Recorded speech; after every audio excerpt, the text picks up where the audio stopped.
સ્મૃતિબેનના વ્યક્તિત્વનું ઘડતર અમદાવાદની સંસ્કારી ભૂમિ પર થયું હતું. પ્રતિષ્ઠિત CN વિદ્યાલયમાં અભ્યાસ દરમિયાન જ તેમનામાં કળાનો બીજ રોપાયો હતો. તેમને થિયેટર, શાસ્ત્રીય સંગીત, વક્તૃત્વ અને લેખન પ્રત્યે બાળપણથી જ અત્યંત લગાવ હતો. તેઓ માત્ર પ્રેક્ષક બનીને રહેવા નહીં, પણ મંચ પર પોતાની પ્રતિભા દર્શાવવામાં પણ અગ્રેસર રહેતા. આ જ કારણ હતું કે પત્રકારત્વના વ્યસ્ત જીવનમાં પણ તેમણે પોતાના અંદરના કલાકારને હંમેશા જીવંત રાખ્યો હતો. સિનેમા જગત સાથે સ્મૃતિબેનનો નાતો અત્યંત આત્મીય હતો. ચિત્રલોક સિને સર્કલ દ્વારા તેમણે ગુજરાતી અને હિન્દી સિનેમાના કલાકારોને ગુજરાતના આંગણે એક પરિવાર જેવી હૂંફ પૂરી પાડી. તેમની મહેમાનગતિ અને કળાની સમજ એવી હતી કે બોલિવૂડના દિગ્ગજો પણ તેમના મુરીદ હતા. રાજ કપૂર અને નરગિસ 1960 અને 70ના દાયકામાં જ્યારે આ જોડી ભારતીય સિનેમા પર રાજ કરતી હતી, ત્યારે સ્મૃતિબેનના નિમંત્રણથી તેઓ અમદાવાદના પ્રેક્ષકોનું મનોરંજન કરવા અચૂક આવતા. રાજેશ ખન્ના અને ડિમ્પલ કાપાડિયા.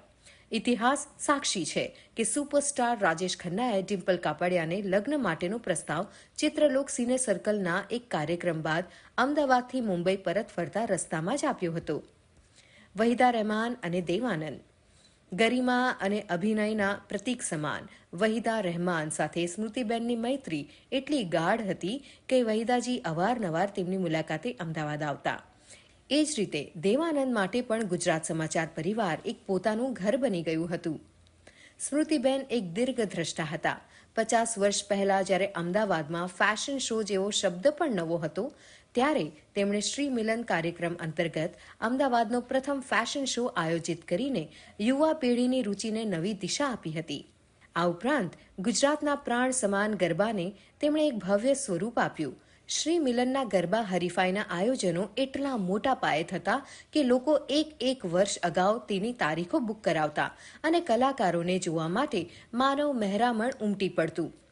સ્મૃતિબેન માટે પુસ્તકો એ માત્ર કાગળના પાના નહોતા, પણ તેમના સાચા મિત્રો હતા. તેમને વાંચનનો અદ્ભુત શોખ હતો, જે તેમના ગંભીર અને સચોટ નિર્ણયોમાં પ્રતિબિંબિત થતો. સાહિત્ય પ્રત્યેના પ્રેમના કારણે જ તેમણે સમન્વય જેવી સંગીત અને કવિતાની પહેલ કરી. તેમણે નવા લેખકો અને પત્રકારોને હંમેશા પ્રોત્સાહન આપ્યું. તેમના મતે જે વ્યક્તિ સાહિત્ય અને કળાને પ્રેમ નથી કરી શકતો, તે સમાજની વેદનાને સમજી નથી શકતો. સ્મૃતિબેન શાહનું જીવન એક વાતનું પ્રમાણ છે કે વ્યાવસાયિક સફળતા અને કલાત્મક રુચિ એક સાથે ચાલી શકે છે. તેમણે પત્રકારત્વમાં સાહિત્યનો રસ અને કળાનું ગૌરવ ઉમેર્યું. આજે તેમની પ્રથમ પુણ્યતિથિએ આપણે એવા સર્જકને વંદન કરીએ છીએ, જેમણે સાબિત કર્યું કે જીવનમાં કળા અને સંસ્કાર વગર બધું જ અધૂરું છે.